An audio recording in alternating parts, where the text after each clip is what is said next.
नमस्कार दोस्तों, सावन के इस पुनीत पर्व पर माता पार्वती और भगवान भोलेनाथ की कृपा आप पे बनी रहे, ऐसी हमारी कामना के साथ चलिए वीडियो शुरू करते हैं। देवी पार्वती और भोले शंकर के प्रेम की अलग ही पराकाष्ठा है मित्रों। यह उनके प्रेम का स्वरूप है कि भोले के आधे अंग पर माँ पार्वती विराजती है और वह अर्धनारीश्वर महादेव कहलाते हैं। लेकिन एक बार कुछ ऐसा हुआ कि देवी पार्वती ने भोलेनाथ को शाप दे दिया। हालांकि उनके साथ उन्होंने अपने ज्येष्ठ पुत्र कार्तिकेय, भगवान विष्णु और रावण को भी शाप दिया। आइए जानते हैं क्या है यह रहस्य।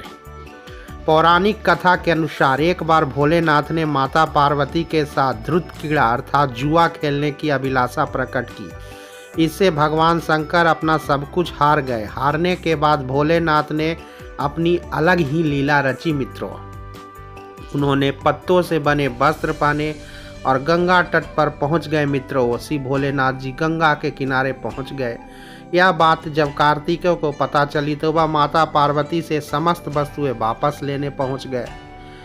कार्तिकेय जी माता के पास पहुंचे और पिता की वस्तुएं मांगी तो माता ने कहा कि खेल में हारी वस्तुएं खेल में ही जीतनी होगी।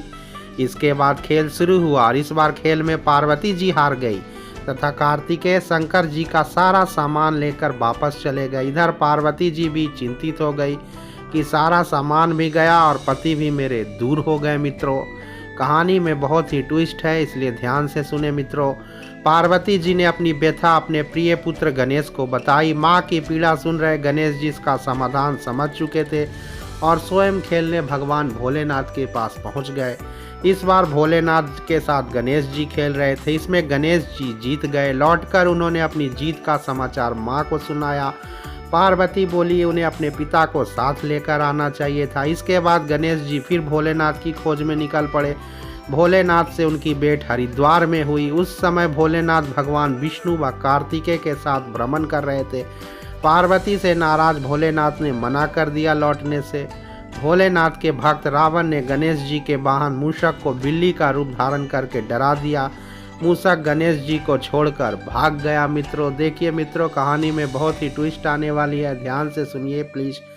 इधर भगवान विष्णु ने भोले शंकर की इच्छा से पासा का रूप धारण कर लिया। गणेश जी ने माता के उदास होने की बात भोलेनाथ को कहा सुनाई। इस पर भोलेनाथ बोले कि हमारे नया पासा बनाया, अगर तुम्हारी माता पुनः खेलना सहमत हो तो वापस चल सकती हूँ। गणेश जी के आश्वासन पर पार्वती पहुंची और खेलने को कहा। इस पर माता पार्वती ने पूछा कि अब उनके पास खेल में हारने के लिए क्या है। माता पार्वती की यह सुनकर भोलेनाथ चुप हो गए।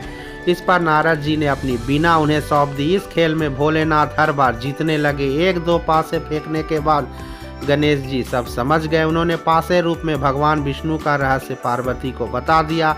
यह सुनकर पार्वती को क्रोध आया। उसी समय रावण ने माता को समझाने का प्रयास किया, लेकिन क्रोध शांत नहीं हुआ। क्रोधवश उन्होंने भोलेनाथ को शाप दे दिया। कथा के अनुसार देवी पार्वती ने भोलेनाथ को शाप दिया कि उनके सिर पर सदैव गंगा की धार का बोझ रहेगा।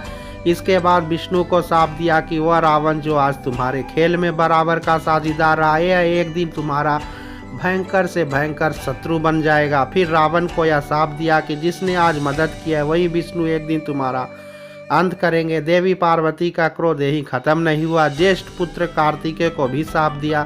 कार्तिकेय को हमेशा ही बाल रूप में रहने का शाप दिया। तो ये मित्रों, यह कथा बहुत ही अलौकिक है।